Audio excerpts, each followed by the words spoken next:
Bismillahirrahmanirrahim. My dear students, I am Farul Begum, Senior Teacher, Ambarnagar High School, Sonaimori, Noakhali. My dear students, all guardians and all above watching my video, at first take my salam, congratulations and welcome. Now I discuss transformation of sentence.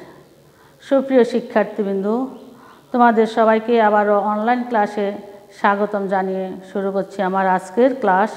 আজকে আমি আলোচনা করব শ্রেণী নবম এবং দশম subject English second paper topic transformation of sentence. সুপ্রিয় শিক্ষার্থীবৃন্দ, আমরা জানি ট্রান্সফরমেশন অফ সেন্টেন্সের মধ্যে সেন্টেন্সে পরিবর্তন থাকে, ভয়েস চেঞ্জ থাকে এবং ডিগ্রি থাকে। তো আমরা ডিগ্রি আলোচনা করেছি গত ক্লাসগুলো। আজ আমি আলোচনা করব স্ট্রাকচার অনুযায়ী সেন্টেন্স কত প্রকার ও কী কী এবং কীভাবে পরিবর্তন করব। তাহলে আসো, স্ট্রাকচার অনুযায়ী সেন্টেন্স তিন প্রকার। আমি লিখি স্ট্রাকচার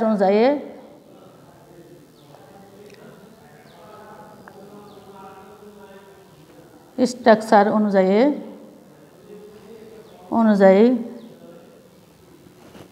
সেন্টেন্স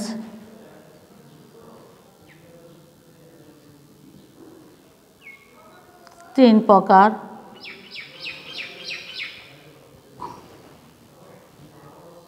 হচ্ছে সিম্পল সেন্টেন্স,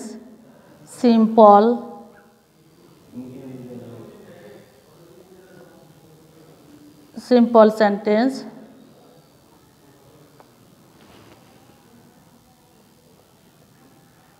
তাত সরল বাক্য,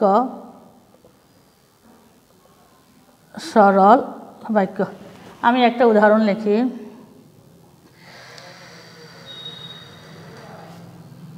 হি প্লেজ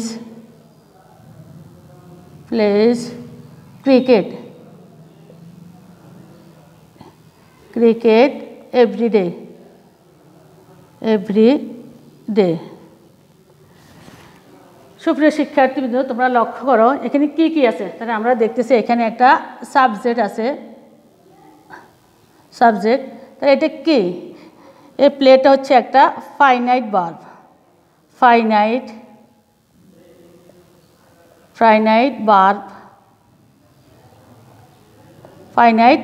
ভার্ব, আজ এ ক্রিকেট এভরিডে, এটা হচ্ছে একটা ক্লজ।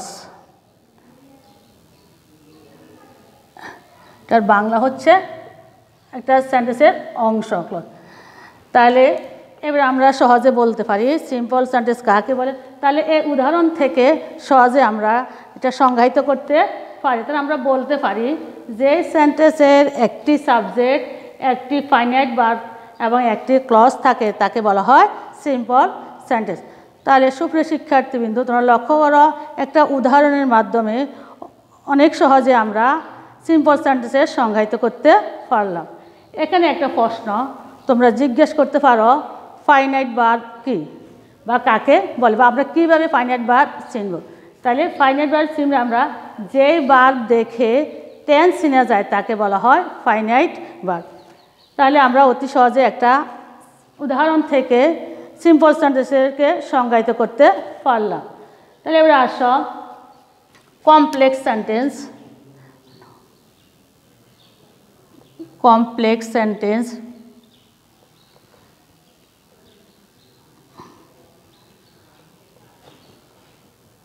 অর্থাৎ জটিল বাক্য।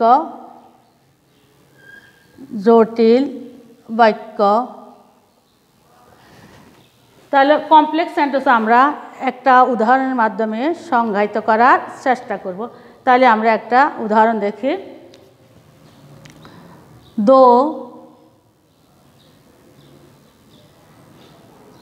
Though he is poor,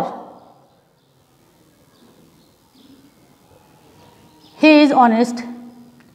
He is honest. দেখো সুপ্রিয় শিক্ষার্থী তোমরা লক্ষ্য করো এখানে কিন্তু দুইটা ক্লজ আছে মানে বাক্য অংশ আছে হি ইজ অনেস্ট তাহলে এই বাক্য অংশটা একটা পূর্ণাঙ্গ অর্থ প্রকাশ করে একটা কি হি ইজ অনেস্ট সে একটা পূর্ণাঙ্গ অর্থ প্রকাশ করে আর দো হি ইজ ফর তাহলে এখানে বলছে যদিও সে গরিব হি ইজ অনেস্ট তাহলে এটা হচ্ছে প্রাধান্য পায় এখানে হি ইজ অনেস্ট এটা একটা পূর্ণাঙ্গ বাক্য আমরা সেন্টেন্স বলতে পারি তাই এটাকে আমরা দিলাম প্রিন্সিপাল ক্লজ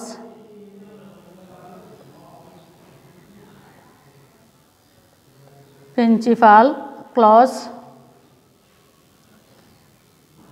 অর্থাৎ বাংলা অর্থ হচ্ছে স্বাধীন বাক্য স্বাধীন বাক্য আর এটাকে আমরা বলতে পারি সাবঅর্ডিনেট ক্লজ সাবঅর্ডিনেট ক্লজ অর্থাৎ পরাধীন বাক্য বা নির্ভরশীল বাক্য অর্থাৎ নির্ভরশীল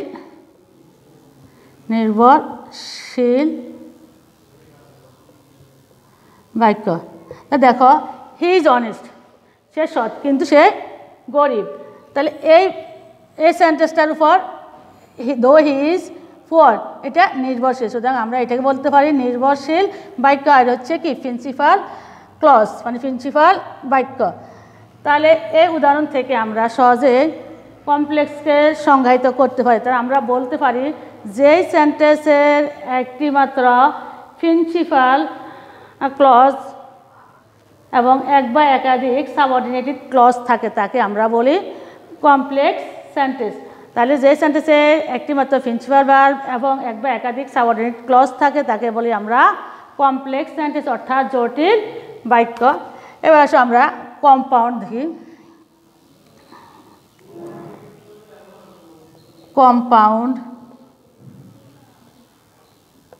কম্পাউন্ড সেন্টেন্স অর্থাৎ যৌগিক বাক্য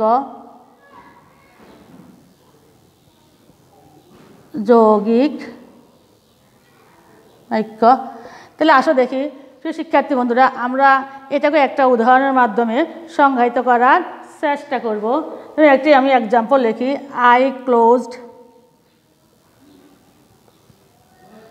I closed the door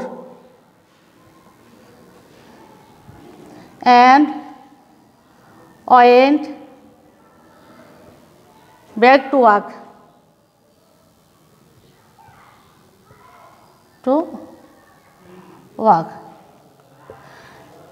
তাইলে সুপ্রিয় শিক্ষার্থী তোমরা লক্ষ্য করো I closed the door তাহলে এটা একটা কি প্রিন্সিপাল ক্লজ হইতে পারে আমি দরজা বন্ধ করেছিলাম অ্যান্ড ওয়েন্ট এবং গিয়েছিলাম ব্যাক টু ওয়ার্ক হাঁটার জন্য তাহলে দেখো এখানে একের অধিক প্রিন্সিপাল ক্লজ আছে এবং কি আছে অ্যান্ড দ্বারা যুক্ত আছে তাহলে আমরা এই উদাহরণের মাধ্যমে সহজে কম্পাউন্ড সেন্টেন্সকে সংজ্ঞায়িত করতে পারি তাহলে আমরা বলতে পারি যে সেন্টেন্সের এক বা একাধিক প্রিন্সিপাল ক্লজ থাকবে এবং অ্যান্ড বাট অর দ্বারা যুক্ত থাকবে তাকে বলি আমরা কম্পাউন্ড সেন্টেন্স তাহলে আশা করি শিক্ষার্থীবৃন্দু তোমরা আজকে আমার এই আলোচনা থেকে তোমরা জানতে পেরেছ সেন্টেন্স স্ট্রাকচার অনুযায়ী সেন্টেন্স কাকে বলে সেন্টেন্স কত প্রকার ও কী কী এবং সিম্পল সেন্টেন্সের উদাহরণ কমপ্লেক্স সেন্টেন্সের উদাহরণ এবং কম্পাউন্ড সেন্টেন্সের উদাহরণ তো সুপ্রিয় শিক্ষার্থীবৃন্দু এবার আসো আমরা এটা কীভাবে রূপান্তর করবো সিম্পল থেকে কম্পাউন্ড এবং কম্পাউন্ড থেকে কমপ্লেক্সে আমরা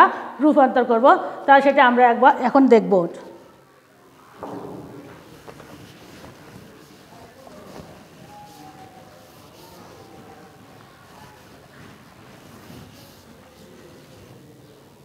আমি এটা লিখি simple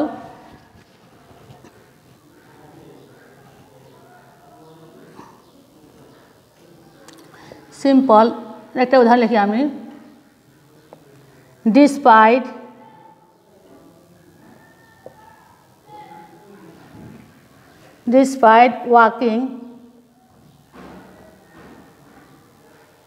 working hard he did not pass the exam was the exam. আসো এটা আমাদের কমপ্লেক্স তাহলে এখানে সে ডিসপাইট এই কমপ্লেক্স যখন আমরা করব তখন এটাকে আমরা কি করতে হবে পরিবর্তন করতে হবে তাহলে আমরা এখানে দিতে পারি দো তারপর আমাকে সাবজেক্ট বসাবো যেহেতু এখানে সাবজেক্ট আছে হি আমি হি দিলাম হি তারপর আমি বারকে পরিবর্তন করব তাহলে ওয়ার্কড তাহলে দো হি ওয়ার্কড মানে হি did not pass the exam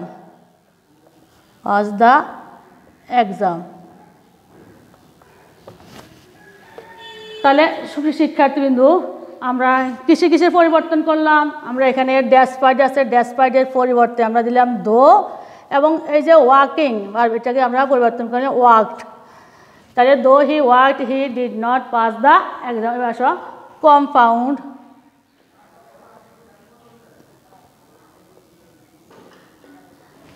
তাহলে যখন আমরা কম্পাউন্ডে পরিবর্তন করব তখন আমাদেরকে আগে নিয়ে আসতে হবে সাবজেক্ট তাহলে হি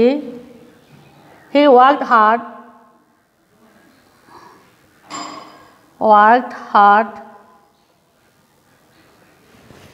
তাহলে এখানে যখন ডেসপাইট দো থাকবে তখন এখানে হবে